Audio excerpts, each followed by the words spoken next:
कहानी सुनाने जा रही हूँ। एक बार भगवान भोलेनाथ पृथ्वी लोक पर भ्रमण के लिए गए तो उन्होंने एक युवा को देखा। वह ईश्वर को दोष देता जा रहा था। वह अपने जीवन से निराश था, दुखी था। तब भगवान शंकर बौद्ध भिक्षु का रूप धारण करके उस युवा को असली दुख के बारे में ज्ञान देते हैं। तो चलिए इस कहानी के माध्यम से समझते हैं कि असली दुख क्या होता है। अगर आप यह कहानी सुन रहे हैं तो पूरा सुनिए। इस कथा को आधा अधूरा छोड़कर जाने की गलती मत करिएगा, क्योंकि इस पवित्र कथा को पूरा सुनने से मनचाहा फल की प्राप्ति होगी। इसलिए इस कथा को पूरा सुने। आप शिव भक्त हैं तो भोलेनाथ का अनादर ना करें। सुख और दुख एक ही सिक्के के दो पहलू हैं। ये बात तो आपने सुनी ही होगी। सुख और दुख हमारे जीवन में लगातार आते ही रहते हैं और हमें लगता है कि हमारे जीवन में हजारों दुख हैं, हजारों समस्याएं हैं।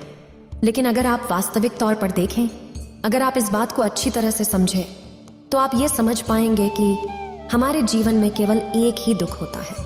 और दुख क्या है वो हम इस कहानी के माध्यम से जानेंगे। और उस दुख का निवारण, उस दुख का समाधान क्या है, वो भी हम इस कहानी में ही जानेंगे। तो इस कहानी के अंत तक जरूर बने रहिए। एक समय की बात है, एक गांव में एक व्यक्ति रहता था। उसका नाम सोनू था। वह बड़ा आलसी था और अपने जीवन से बहुत निराश था। और उसका कारण यह था कि उसने अब तक अपने जीवन में कुछ भी हासिल नहीं किया था। वह कुछ भी नहीं करता था। उसके घर वाले भी इस बात से बहुत परेशान रहते थे। वे चाहते थे कि वे बाहर जाकर कुछ अच्छा काम करें, कोई अच्छी नौकरी कर ले, लेकिन वह उनकी एक नहीं सुनता था। उसके घर वाले दूसरों का उदाहरण देकर उसे ताने मारते थे, उसे तरह तरह की बातें कहते थे, लेकिन उसे कोई फर्क नहीं पड़ता था। जबकि उसके सारे मित्र कामयाब हो चुके थे। कोई अच्छा व्यापार कर रहा था तो कोई अच्छी नौकरी कर रहा था, जिस कारण जब भी वो लोग मिलते तो वे लोग अपनी बढ़ चढ़कर बड़ाई किया करते। लेकिन सोनू कुछ नहीं करता था, जिस कारण जब भी कोई उससे पूछता कि तुम क्या कर रहे हो, तो वह कुछ नहीं कह पाता। उसे यह कहने में बहुत शर्म महसूस होती थी कि वह कुछ नहीं करता। वो हमेशा सबसे केवल एक ही बात कहता था कि मैं कोशिश कर रहा हूं। लेकिन उसकी कोशिशों का कोई भी फल किसी को नजर नहीं आ रहा था। देखते ही देखते अब ऐसा समय आ चुका था कि सोनू सभी से मुंह छिपाता फिरता, ताकि कोई उसे यह न पूछ ले कि तुम क्या करते हो, जिस कारण वो कभी किसी के सामने भी नहीं आता था। धीरे धीरे उसका मन दुखी होने लगा था। वह बहुत निराश रहने लगा था।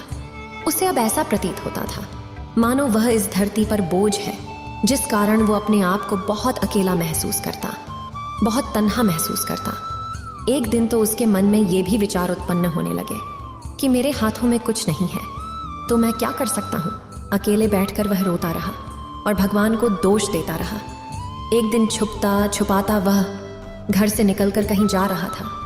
तभी उसने रास्ते में देखा कि एक बौद्ध भिक्षु लोगों को प्रवचन दे रहे हैं और प्रवचन में वह दुख की बातें कर रहे हैं। सोनू कुछ देर के लिए अपना मुंह छुपाकर वहीं पर खड़ा हो गया ताकि उसे कोई देख न ले, और चुपचाप वह उन भिक्षु की बातें सुन रहा था। बौद्ध भिक्षु सभी को प्रवचन में कह रहे थे कि दुख हमारा सबसे बड़ा साथी है। हमें दुख अपने जीवन के बारे में समझाता है और हमें सही जीने का तरीका बताता है। यह हमारे गुरु की तरह है जिससे हमें सीखना चाहिए। आप चाहें तो